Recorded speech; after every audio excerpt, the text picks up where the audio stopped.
People living in prehistoric times didn't sit around debating whether they had a right to bear arms. More than any other tool, weapons for them meant survival. Without weapons, there was no game to eat, no defense against raiding parties from hostile tribes. You took up arms because that's what humans did. Fast forward a few thousand years later, after access to weapons became the sole domain of the rich and powerful in most corners of the world, the founders of a newly independent United States of America wanted to reverse this trend by extending the right to bear arms to all citizens.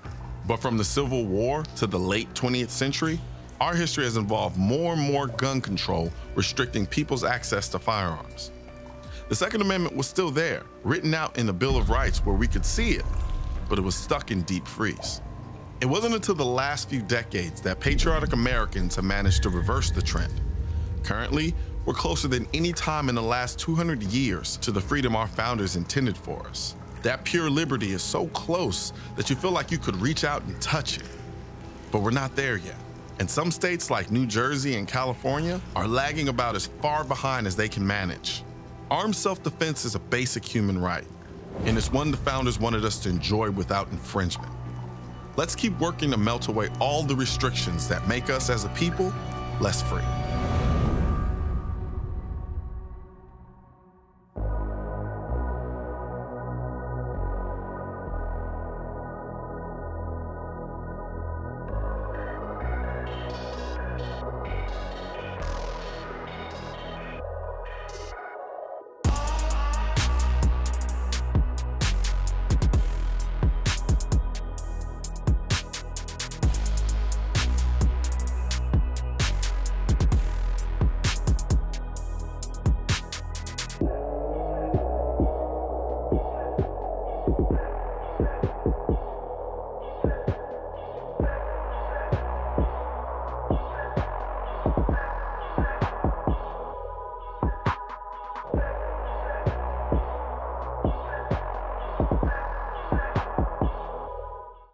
Do you think it's hypocritical for anti-gunners to criticize gun manufacturers for making a product that some bad people misuse, but then have nothing to say about social media platforms like Facebook, Twitter, who give access to bad people to exploit that information to do bad things on their own?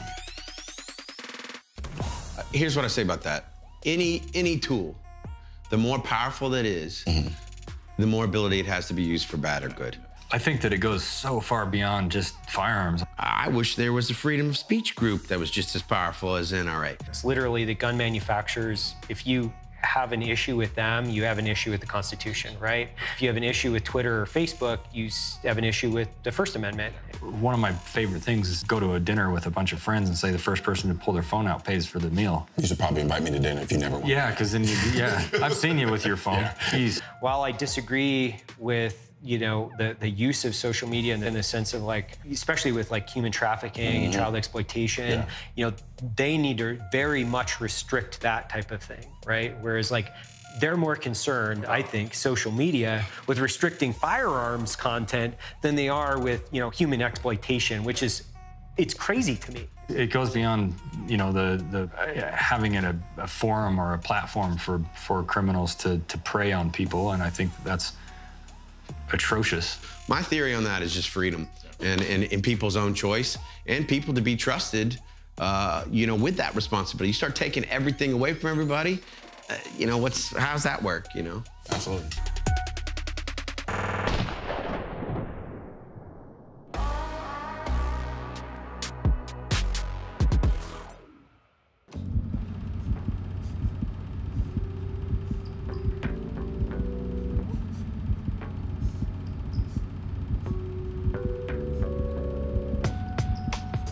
It's a masterpiece of good old American spit and polish ingenuity. It's a favorite of hunters that passes mil-spec testing and safeguards the lives of our troops overseas. It's the #1 name in home defense for civilians across the country. When it debuted in 1960, it was nothing short of a miracle. The shotgun that could do it all, the Mossberg 500. 57 years later, nothing's changed because nothing needed to. A truly classic firearm matures. It never grows old. Over the years, we've seen countless variations of the Mossberg 500, but the platform has stayed the same. Its longevity is a testament to the wisdom of building things the right way instead of the easy way. On the other hand, you have the Ford Mustang, which debuted just a few years after the Mossberg and is still in production today, with 6 design generations under its belt. It's been featured and fetishized in some of your favorite songs and movies, and no one would deny that it's an iconic vehicle. But why does the Mustang garner instant recognition as classic Americana, while the Mossberg doesn't carry the same cultural cachet? I like to think of the Mossberg 500 as taking its place among the ranks of storied American underdogs. Remember the Miracle on Ice? During the 1980 Winter Olympics, the U.S. hockey team was comprised of unknown amateurs. They weren't expected to even pick up a medal, much less make a dent in the Soviet Union's world-class lineup of athletically flawless Rocky IV Dolph Lundgren types.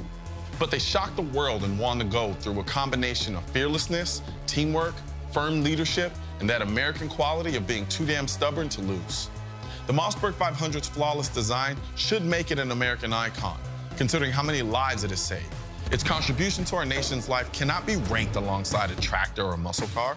This is an unpretentious masterwork, a blue-collar meat and potatoes gun that will take all of the abuse you can throw at it and remain just as reliable as when you took it out of the box, all new and shiny.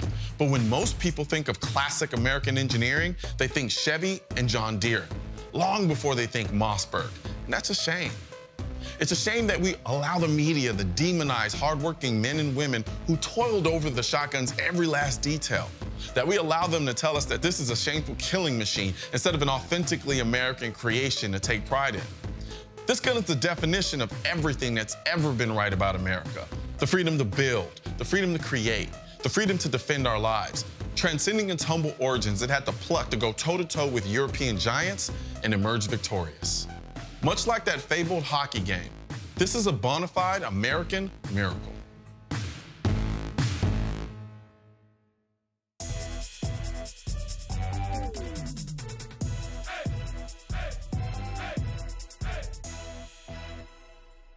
So in the late 50s, Mossberg started to get into the pump-action shotgun line, and this was the first iteration.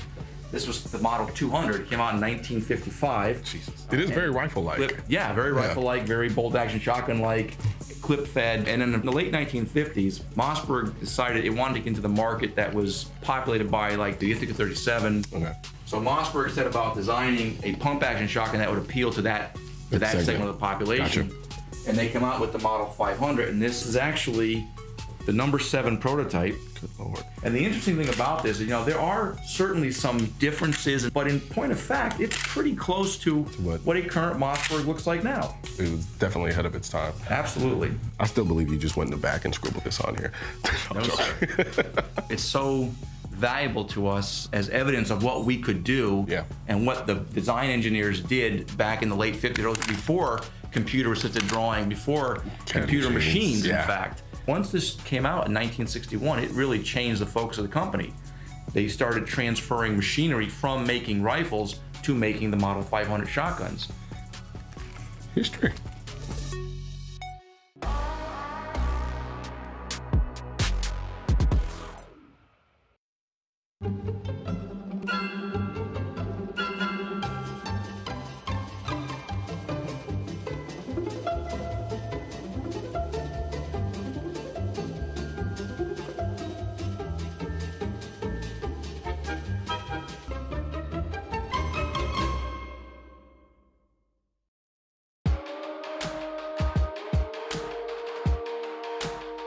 There's so many different elements that play in making the perfect shot. You've got the preparation itself, which in most cases, that can take years just to refine the art of your craft. So from the years of just your experience, your training, being mentored, seeking additional knowledge, reading, regardless of what you're trying to accomplish, you're still seeking perfection.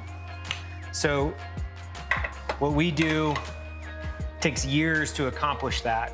We have the combined knowledge base of not only the subject matter experts here, but then we're also relying on the subject matter experts that plug in on environmental factors. So whether that's how much rain or how much wind, how much weather, specifically related to the key component. So you have to measure and refine everything that you do. Everything can be specified in a gram weight, in a dimension, in a time, but more importantly, it's about making the shot perfect.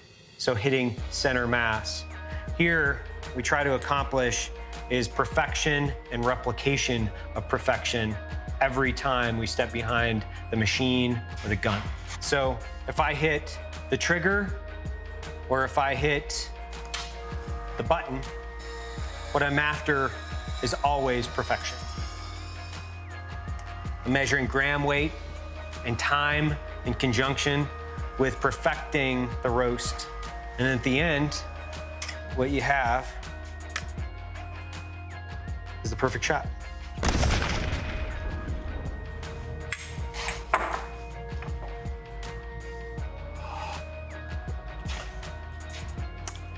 It's pretty damn good espresso.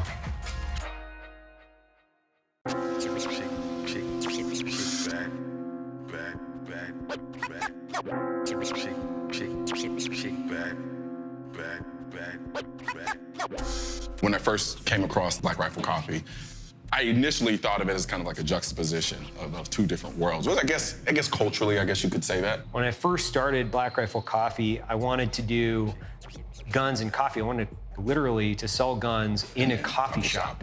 But I wanted people to be able to get the highest end espresso that they could get in conjunction with an awesome firearm, right? And restrictions on capital, quite literally, in federal regulations, you know, like I guess it's a little bit harder than I imagined to start a coffee shop / gun store. I mean, you would think is it really that difficult to have, or is it nearly impossible to kind of marry the two? You can, yeah. And I was sticking my toe in the water when I first started, because I already had a roaster. I went through several years of roasting and developing roasts around firearms. Gotcha. So like the AK-47 espresso, I wanted an espresso that represented just a high quality, trusty, you know, espresso that you could fire down every day. It's just super consistent. So I'd made these roast profiles that I was pairing with rifles and pistols anyway. I was like, you know, I'll just launch this and see if people even want to buy it. Gotcha. And within like 2 months, I didn't even have time to open up a gun store, because I was literally roasting coffee like 10 hours out of my day. And then the other 10 hours was spent boxing coffee to send out to people, you know, throughout the world.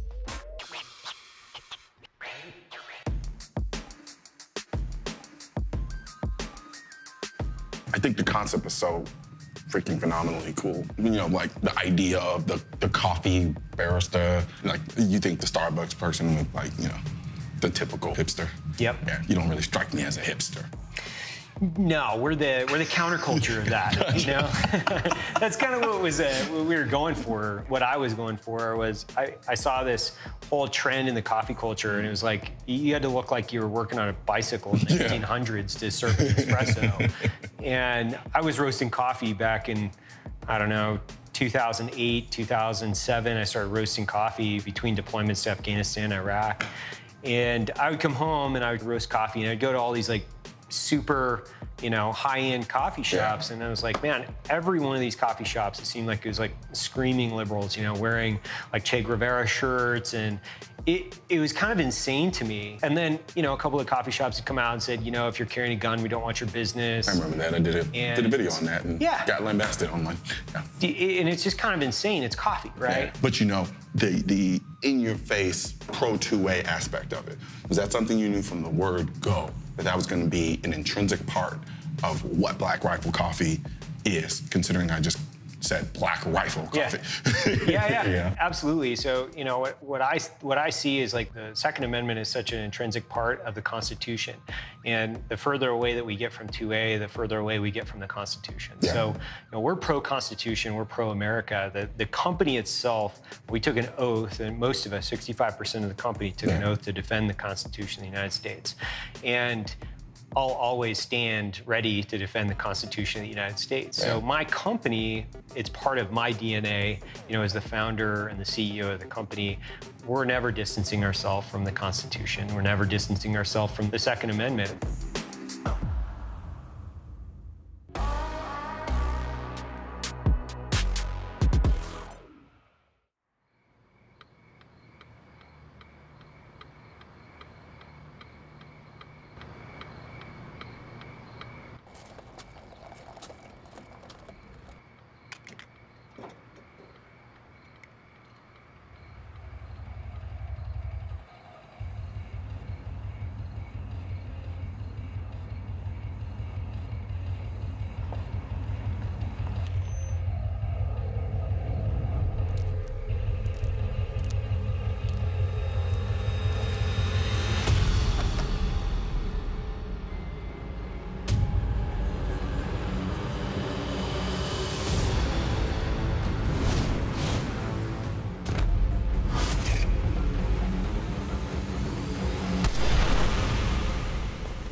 are we doing? Well, we're talking about changing levels, going into prone.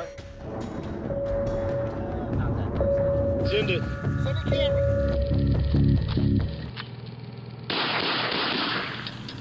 Like any shooting position, there's always going to be pros and cons. In this case, I wanted to put an obstacle in between me and the threat. In that case, was the tire well behind me. I went to prone because I had a longer shot to take. And if I have to take a shot with my pistol at about 100 yards, I'm going to want that stability in that situation. In this case, when we're out in an urban environment and a car is approaching at 100+ yards, I need to be able to put myself in the best position possible to take that longer shot.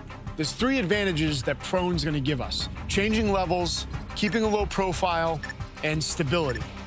When you talk about changing levels, that's a combative principle that we use, going high and going low.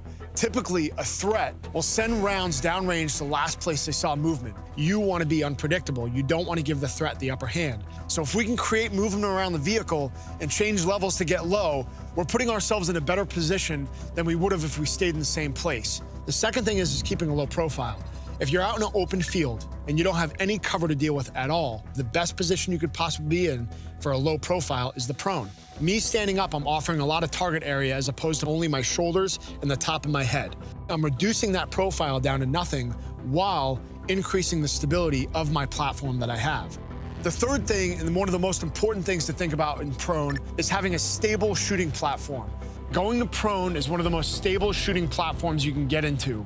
With your body low to the ground, being able to manage recoil and the structure that you create, but you have to remember the mobility that you lose. In this scenario, I went to prone to reduce my signature and get a stable shooting platform while removing myself from their line of sight, putting me in the best position possible to put effective rounds downrange to reduce or mitigate the threat. Check the others. Okay, everybody ready? Yeah. You know your spot. Send it when you're ready. Action!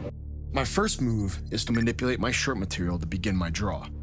Next, I reference the gun with a 3-finger grip and start my upward draw. As I start bending at my hips, my draw continues and my legs then load enough where I can shoot them out behind me. The split second my firearm clears the holster, I drive the muzzle towards the target, being aware not to sweep myself or anyone else in the immediate area. My left hand's reaching down to reference the ground, acting as a shock absorber to reduce impact and increase stability.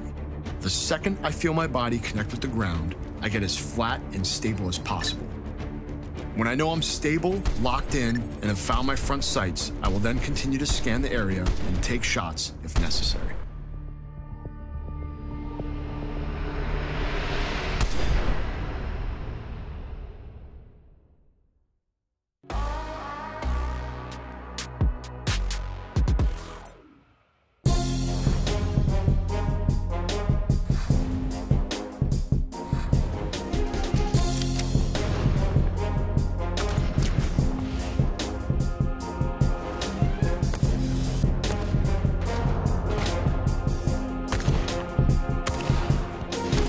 After 3 courses of fire, Team Alpha has claimed the lead with 5 points.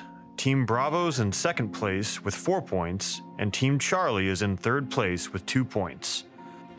Shooters, Season 6 of the Noir Challenge continues. Stage 4 is a fun one, involving pistol, shotgun, and a truck tire. Nice, nice. Shooter 1 will start at the 50-yard line. They will engage a piece of steel as many times as they can using your pistol. Oh. However, every shot must be taken through the truck tire. The shooter can shoot through the tire at 50 yards, or the shooter can roll the truck tire downrange to get closer to the target and then shoot through the truck tire. Wow. You will have 40 seconds to fire as many shots as you can on the steel. Wow. Nice. I like it. There's an option here. I don't have enough mags. The number of times Shooter 1 hits steel will determine the amount of time that Shooter 2 has to shoot clays using the Mossberg 500 pump-action shotgun with slugs from the 10-yard line. Okay. Do we get a second for every hit on the clays? If Shooter 1 hits the steel target 10 times, Shooter 2 will get 10 seconds to shoot clays. Okay. Again, their time is dictated upon how many hits Shooter 1 gets on steel shooting through the truck tire. The team with the most clays hit wins the challenge. Oh, wow. There's a catch. A bonus item. Any shooter can shoot the piece of chalk that is down on the firing line and gain a bonus point if the chalk is hit. However, there's 2 balloons surrounding the chalk. If a balloon is hit, you'll be docked a point. It is optional to shoot at the chalk. Wow. Any questions? Cool. I like it. Yeah, this is cool. Strategy, well, as soon as I heard the course, which does sound really, really fun, I knew that Colion was gonna be shooting the handgun very fast. So our strategy, Alex, is gonna be the one shooting the pistola. I'm gonna be the shotgunner for tonight. So obviously, I'm gonna be humping this tire down to 7 yards. And when I do, I don't even have enough mags that I'm gonna put into that steel target. So I figure 15 seconds rolling the tire. I think I'm gonna take a good 10 seconds to try to roll the tire as far down as I can, so I can get a more accurate shot. The only thing difficult that I see that's going on is your ability to get the gun back up and running. That's the only thing that I see going on. Yeah. So I do think it would be best to probably take some time to roll the tire. Now that I think only because I'm looking at the tire, it doesn't seem that daunting. I'm remembering the tire from when we were in Terrence. No, that thing was mammoth. It's lighter. And I think I'm gonna take 5 and reset. 5 and reset, because once I start going, I'm gonna start missing. So I'm gonna 1, 2, 3, 4, 5, 1, 2, 3, 4, 5, 1, 2, 3, 4, 5, and hopefully that'll work out. So I think rolling the tire for 15 seconds and then shooting like a son of a bitch is what you're gonna do. Yeah, let's do it. All right, let's do it, man. Shooters ready, stand by.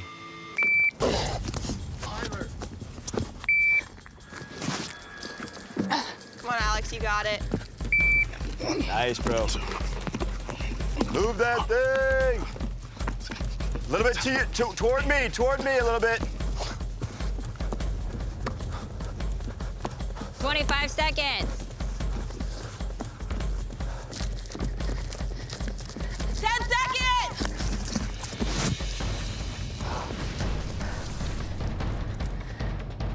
Oh! Come on, Alex!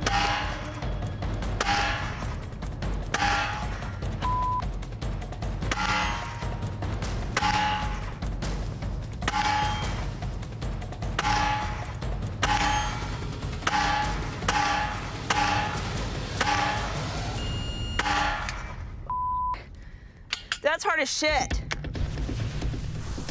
Both knees. Slow it down. Slow it down. A little bit slower, baby, a little bit slower.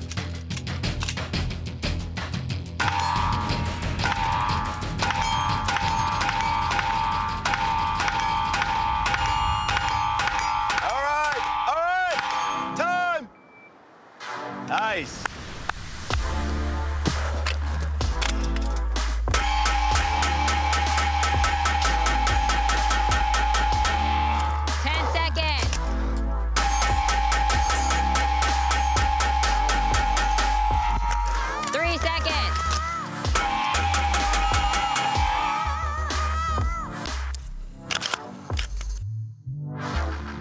Can't tell if I'm missing.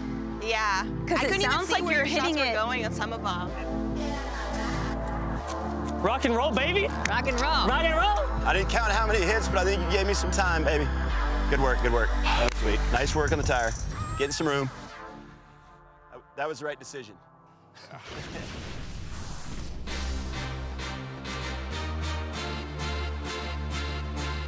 You killed it out there. Thanks, Nicole. You're worried about that tire. I was worried about the tire because I thought it was going to tip over on me. I had to pick it back up. And then once I got in the stable shooting position, I felt like I was fine. The only thing I was scared of is that I was going to set the tire and the tire was going to fall over and I'm going to have to holster, pull it back up.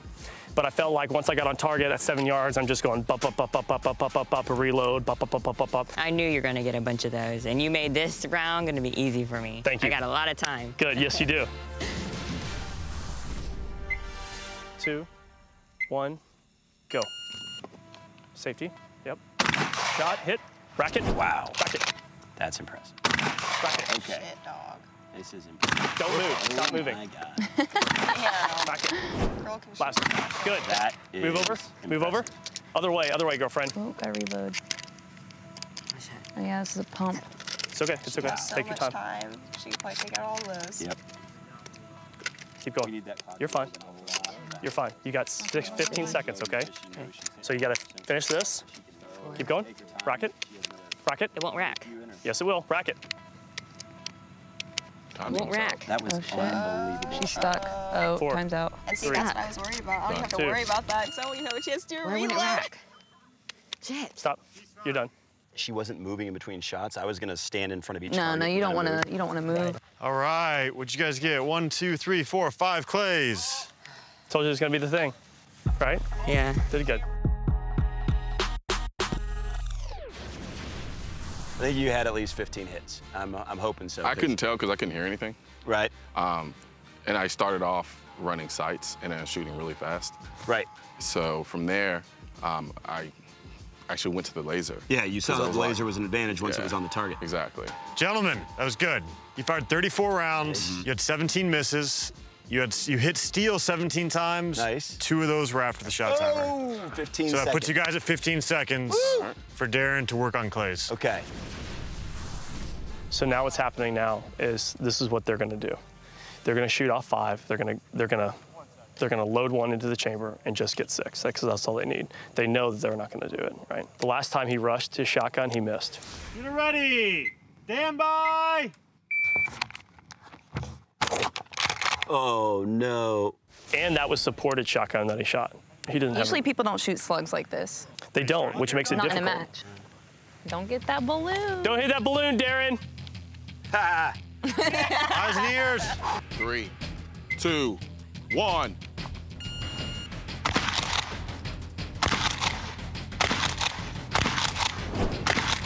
Yep. Yep. Oh.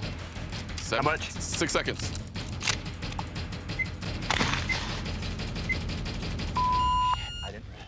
Clear and safe the shotgun. You hit 5. They got 5. They got 5. That's a tie. Yep. Damn it, what did I miss? So, it did not go as planned. It looked hard. I think we Did my best. underestimated how hard that was going to be. Oh yeah, for sure. If I knew standing up, I would have been fine. But knowing that I had to get down on top of a tire that's moving for a second, on top of being inside the tire, hearing the sound sounds like you're hitting the target, but you're not. So you don't know if you need to adjust, or you can't hear the steel hit because you have the echo going on inside the tire in your head. Nice job. That was tough. Yep. But you got 4 hits, so you have to move fast on the shotgun. 4 seconds, hit as many clays as you can. Yep. No pressure. I'm gonna No do pressure. 2 clays a second. Let's do it. Boom, boom, boom, boom. You got it, Thea? 3, 2, 1. Get your side picture. 3, 2, take a shot. Nice. Nice. Good job. Okay. Good job. Yes, Good job. They're getting 2 points anyway. Yeah, that's the thing. That was They got awesome. second place regardless. Nice. This is That was what's sweet. fun about it, man. This is what's fun about it. Woo! Nice Way to pick up job. your teammate, too. That's Good- right, that's right. You got a good teammate, too. Nice work. That's awesome. Good Not work. easy. It's not like you had a shot to adjust. You took 1 shot and you hit it.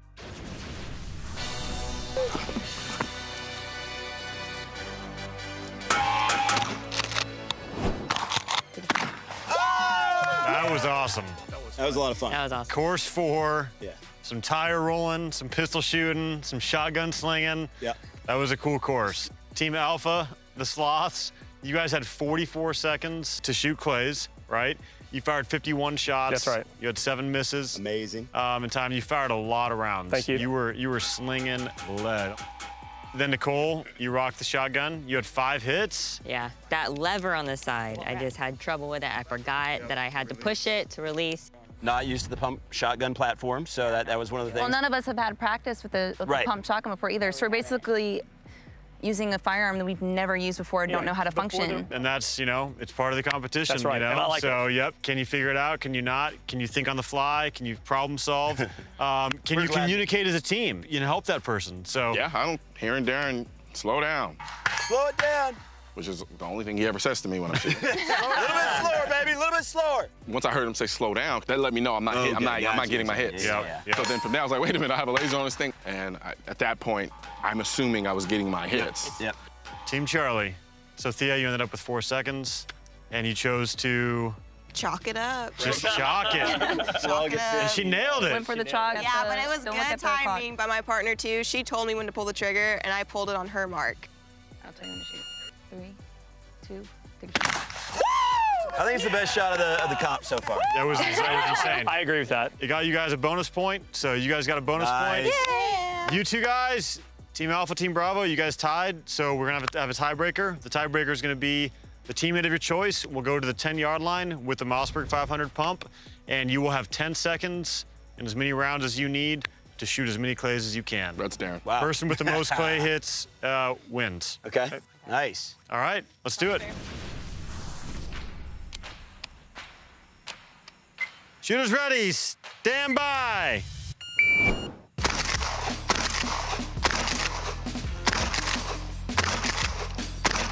Four seconds, 3 seconds, 2, 1.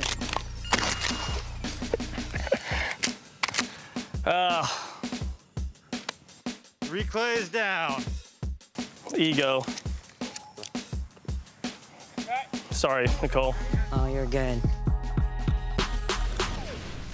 Shooters ready, stand by. 3, 2, 1.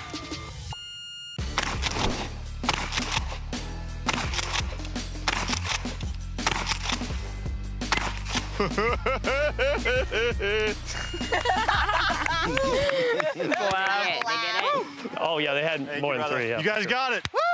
You guys got it. baby. They got 3. Pressure time. Who's got the pressure You guys get 3 You'll never be able to points. say that. 3 points for you. Congratulations, Darren. Thank you, brother. I appreciate it. Awesome tiebreaker. Yes, it was. That was fun. That was a nail biter. That was not fun. So we started off with an awesome course of fire. At the end of the day, Alpha and Bravo, you guys went into it. Team Bravo got the victory. Good job. It was awesome. Thank you, thank you, So- thank you. Good Nice times. job, Good, guys. it Good job, was fun. guys. That was fun. Appreciate it. Point-wise on that one, Team Bravo, 3 points. Team Alpha, 2 points. Yep. And Team Charlie, also 2 2 points. Yeah, because the awesome 1 point for pressure third, shot. plus the bonus, that badass shot that Thea took on the piece of chalk. 2, take a shot. So the standings as of now, we've got Team Alpha, you guys have 7 points. Team Bravo also with 7 points. Nice. Team Charlie, 4 points. You guys get first place next time, you'll be right back up with them. Yeah. Yeah. Let's do it. Let's do do some it. more. Let's do it. Do it. Nice. Next time on the Noir Team Challenge. Course of Fire 5, we have a DC zone. In that zone, you cannot possess guns, ammo, or magazines. The penalty of missing one of those plates is just too great. Running all the way around this thing, I mean, it's crazy. I think on the pistol, I'm going to hit those 6 shots. I'm still on the fence on if I should grab that extra magazine. Here it is. Well, if you just say F it and just run straight there. If we have to run, we have to run. The bag. The bag. The bag. Unless you... Unless I miss.